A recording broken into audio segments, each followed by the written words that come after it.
Welcome back to On the Road to Recovery. We have Aubrey today. She's from Elyria. Hey, Aubrey, how are you? I'm good, thanks. How are you? Good.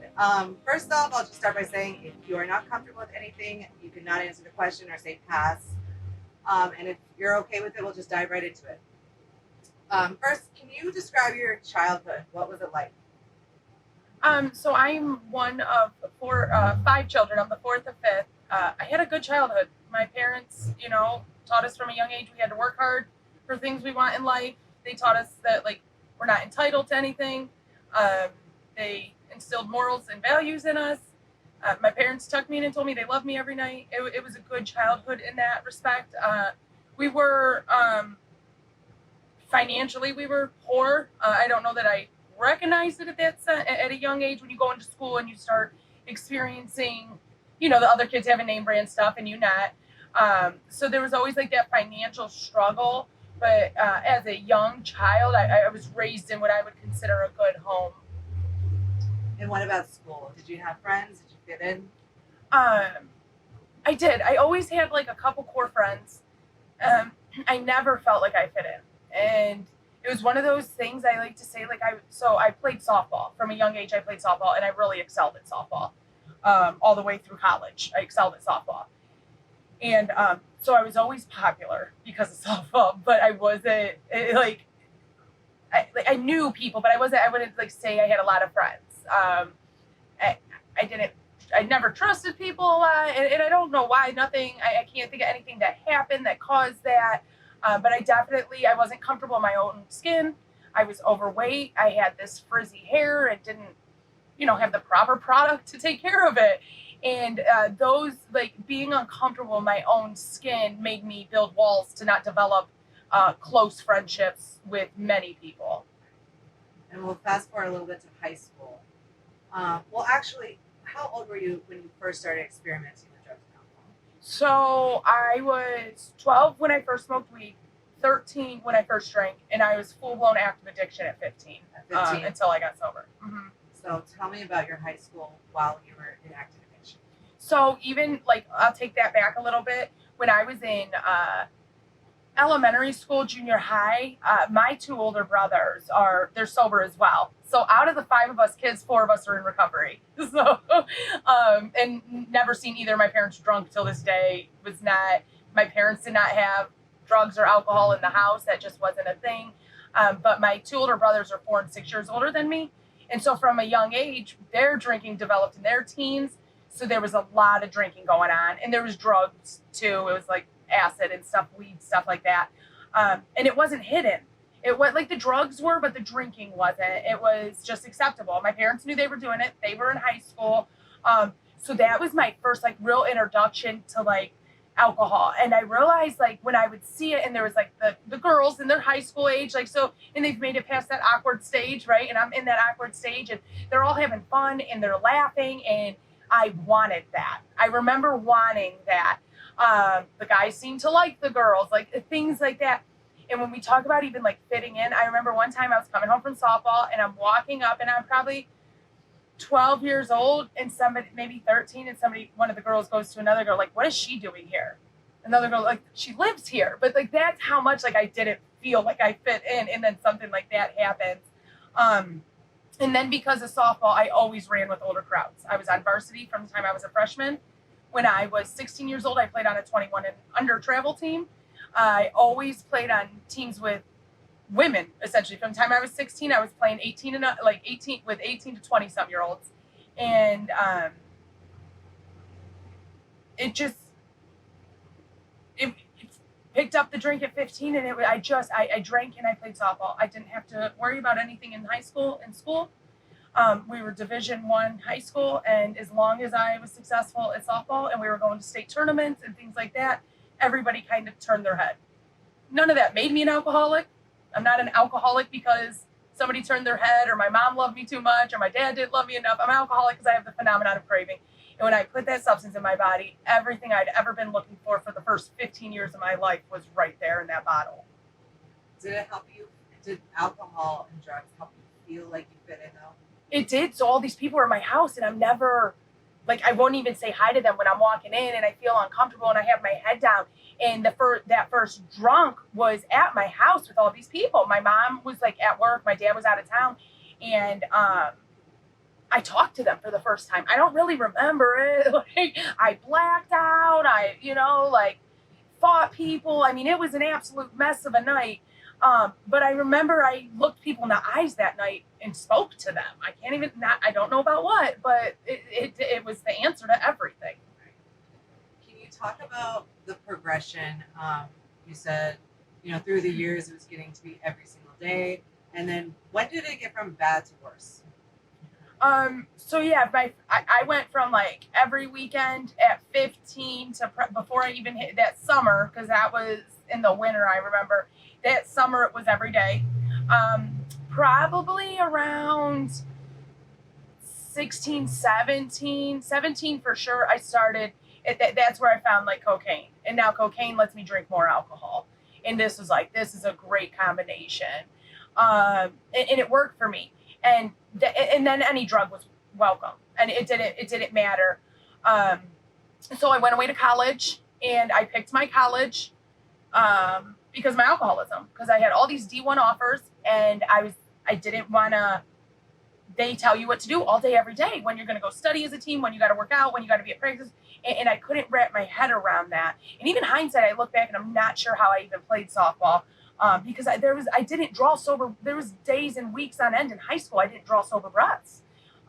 It was that where I was drinking to be normal kind of thing. Like if I was already getting DTs, that I didn't know that's what it was at the time. I thought I was just sick. So like alcohol was making every decision for me. And ultimately I drank myself out of college, and it wouldn't matter what college I went to. And even with that, because I was still playing softball at the smaller college, there was drug testing. I was able to put every drug down.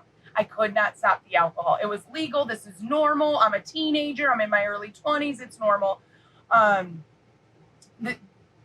There's a whole injury that took place, and then the alcoholism on top, and that was just my ticket out of there. And I came home, and I'm 18, 19 years old, and I would always get a job, and I'd get a decent job. And I'd hold that job, and everything would be fine until it wasn't fine. Be it, okay, now I'm in jail for OVIs, and now I'm in jail for this, or now I have to run to treatment to get out of trouble because I got arrested. And if I run to treatment and don't have to go in front of that judge, that will be okay. So I it had been bad for a long time. I don't know, it went from bad to worse. I would just tread water enough, go in and out of the program, I could run an IOP. I'd been in so many, but I figured out how to always cheat the system. It was never about getting better. It was me learning how to cheat the system all those years. My breaking point came sometime in August of 2014. I know that. But bad to worse, it hit the rock bottom really came in April of 2014. I was 30 years old and working in a hospital, and I was escorted off the floor and taken down for drug and alcohol testing, and asked not to come back to work. They put me in IOP, still gave me my checks, like a FMLA, short-term disability situation. And from there, I don't remember the next several months. At some point, I called my mother to get into a detox. I came to, and I'm on a bathroom floor, and I physically can't stand up, and I'm vomiting blood, and just not able to, and I can't hold the alcohol down, and all I need to do is hold the alcohol down, and I'll be okay. I know I'll be okay if I can just hold it down, and I just couldn't do it. And that was August 25th, and they took me to detox that day. Would you say that you were obsessed with alcohol? 100%. Everything in the world revolved around drinking, when I was going to get more. I would have a gallon of liquor and be worried about what I'm going to do when that's out. And I just cracked it open. If the money was there, I would buy an absurd amount of liquor at the liquor store and then let the drug dealers sell drugs out of my house. So I had my drugs and my alcohol, and everything was fine. And I would still I would go through what people would have at a Saturday night party in a matter of days. And it was, there was no going to sleep. It was just falling out and coming back to and doing it all over again. So is that how you were supporting your habit, by drug dealers? Yeah, I would. So I always kind of like worked, and I don't.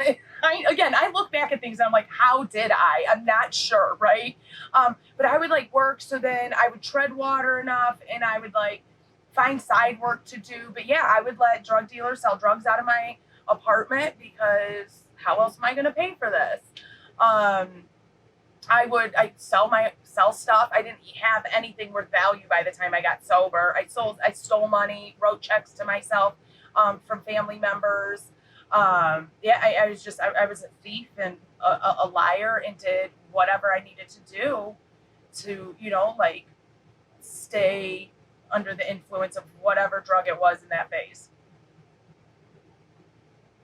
What do you think you lost in active addiction? Oh, I lost so many holidays. I lost self-respect. I lost dignity. I lost just time, like the things that I there's all the like possession. Sure, I lost things, but I lost a college education. I lost vital years with like my nieces and nephews when they were like babies and kids, like young children. More so than that, that's one thing, like, because of my decisions but I stole all that from my family. I stole holidays. I stole sense of security. I stole their hope. Like, I mean, those are all the things that no matter what, I can't ever get that time back.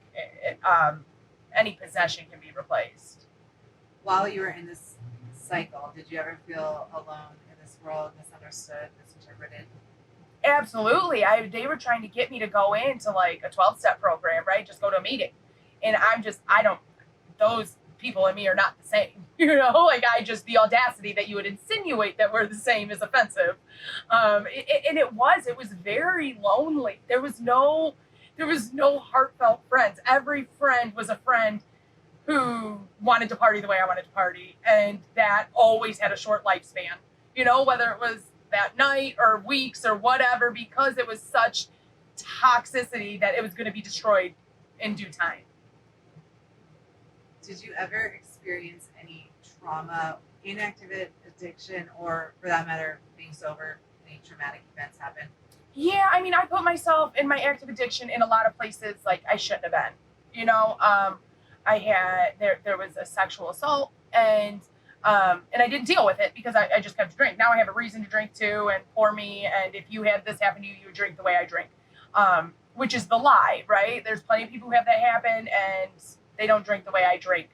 When I got sober, I realized it's never my fault. It's never the person who was assaulted's fault. But I certainly put myself in dangerous situations, all the time. But in recovery, I did everything they told me to do, worry about myself, become a whole person, this, that, and the other. And at 11 months sober, I met a guy, and we dated and lived together, all that. We got married a year or more later. And 2 years into our marriage, I came home to him getting high in our kitchen. And there I stood. I was 4 years sober. My life just got ripped out from underneath me. I was working in recovery already at that time. And here I am, and I can't even help my own husband. I can't help him. And I proceeded to chase him in and out of dope houses, and into sober houses, and halfway houses for about 6 months. At which point, he moved out of one of them in with another woman. And if it wasn't bad the past 6 months, the ego, the whatever, I was soul crushed. But I stayed sober through it all because of this program. Have you ever been diagnosed with any other mental health illnesses? I've been diagnosed with in and out of recovery, I was diagnosed with a lot. Listen, when I couldn't stay sober, they diagnosed me with a lot of things.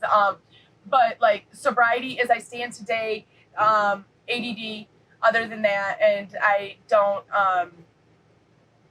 I've been blessed with the ability to like manage it and resources and tools to manage it. But other than that, I've suffered with the acute depression, depending on, going through a divorce is pretty depressing. But on the day to day, I am blessed enough to not deal with like chronic mental health.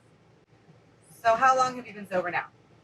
I have been sober, 6 years and 10 months. Is this the longest time you have stayed sober? Absolutely. You said you've been in and out of like IOPs. Did you ever have any longer term sobriety before? Absolutely not. Like, unless I was incarcerated. When I was in jail, I was sober. I'd been to treatment centers, but I was not willing to do anything that was suggested. It just sounded absolutely absurd. What I really wanted was for the problem to be something else. I wanted to be like this, like, and I know this sounds twisted, but like I wanted to be this psych patient, right? Because if I'm a psych patient, then that's the problem. It's not the drugs and alcohol, and then I can still use drugs. And my brain, that was logical to my brain. Then you won't drink, because I didn't want to drink the way I drank. It wasn't my intention. I would remember being at work at 7 a.m, sick as a dog, or like still on one from the night before, and thinking like, I'm working a 12-hour shift. I'm going to go home and I'm going to bed tonight. By noon, it was like, well, maybe I'll just have a couple. And by 3, like I was jonesing to get out of there. And then I have to figure out, because I haven't had a license my adult life, because so many like OVIs and other legal charges. Now I got to figure out how to get to the store and my ride home from work and all of that. And how does it feel to be 6 years sober? It's unbelievable. Like it doesn't seem real. That sounds like such a long time, and the last 6 years have been such a wild ride. And what do you do to maintain your sobriety? So I'm active in the program of recovery, the 12-step program. I sponsor women. I have a sponsor. I go to meetings. I answer my phone. I pray. I do all the things that were instilled in me in the beginning, and more so than anything, I think, like, I do the next right thing. Like, I just try to be a decent human being and do the next right thing, even when it's uncomfortable. So what about your relationships now? Like, how's your relationships with your family, friends, significant other? So my relationship with my mother is better than it's ever been. And she almost loved me to death. Because I was in the process of destroying her through my active addiction, and all she wanted was her daughter to be healthy. And for a long time, she didn't even know it was alcoholism staring her in the face, and you don't know what you don't know. And when we got to that point, and she started going to an Al-Anon meeting, probably like 4 years before I got sober, she started an Al-Anon. But she almost loved me to death, and I have the opportunity now to like make a living amends to her. If anytime she calls me for anything, I make sure to call her like every day, not want anything from her. Like I refuse to be a taker of that woman today.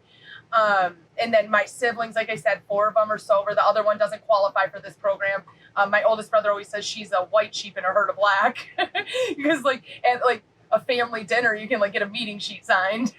She, sometimes not working the program. Like we're all in this 12-step program, and but my relationships are amazing. I get to be an aunt again. I have the most amazing, loving, caring man in my life that is understanding, and he works the 12-step program, and the level of communication is almost incomprehensible when 2 people that work a program of, personal inventory. And he's a good person. What dreams do you have that otherwise would not have been possible? A career. I get to work at the Road to Hope and have like a career that is meaningful and purposeful, and I truly believe my whole purpose and calling on this earth. Everything I have in my life is because of my recovery. I had nothing. I I didn't have material things, and I didn't have anything internal left in me. Literally everything I have is because of my recovery. I have, self-respect. I have serenity. I have a stable roof over my head, healthy relationships. I get to travel. I get to go on vacations. I got to go have an elephant experience a couple weeks ago and give an elephant a bath and pet elephant, like those kind of things, like just these simple little things that you never were realistic, or there were no dreams in active addiction. It was all about like getting drunk, and that was it. So what do you see for your future? Oh, I mean, hopefully babies. Uh, so yeah, I don't know. I try not to like think too much about it, because I know my plans, that like my higher power has far greater plans, because I like the life and the people and the things I have in my life today were nothing that I got sober for, but I just followed the steps and did the next right thing, and I know my higher power has way bigger plans for me than I could ever dream up. So let's talk about feelings for a second. Are you happier now? Oh yeah, and it's like a genuine, like just like living in the solution. And my level, when I went through like my divorce, my level of acceptance, like it freaks me out sometimes. I'm just like, like everything's just, it's always okay to have an acceptance and to know everything is exactly the way it's supposed to be. It allows me to be genuinely happy, even in, hard chaos situations. Can you describe a certain feeling that you get in sobriety that you've never had before? You said acceptance, which is a great one. Yeah, gratitude. So I've had my license back for like 6 years now, a little over 6 years, and I'll be driving, and I'm like, oh my, I can't believe I'm driving in a car, like myself. I drove, like, especially if I'm driving to like Columbus or somewhere, like I like the gratitude for this. It's just the smallest things. If you had to pick one thing that you are the most proud of in sobriety, what would it be that you have accomplished? Oh, I recently went to training and became a guardian ad litem, and a volunteer for Voices for Children. And so kids that are in custody cases that need a voice, I get assigned to them, and I get to give them a voice. And that's something that a drunk like me would never have been permitted to volunteer in. What have you learned from your addiction? That there's second and third and fifth chances. That I'm worth it. I might not, deserved it. If I got what I deserved, I wouldn't have the life I have today. That mercy and grace is real. Do you have any words of hope that you would like to share with someone trying to get sober? I think, listen, it's possible. Like you're not alone, no matter what lines you've drawn in the sand and that you've crossed, like we've crossed them too. You don't have to live with that shame and guilt weighing you down. It really, there's truly there's hope. Okay, so is there anything else that we haven't covered that you would like to talk about? I don't think so. Well, thank you so much, Aubrey. Thank you for coming out from Road to Hope and sharing your personal story with us. This is going to help so many people, so I really appreciate it. Thank you.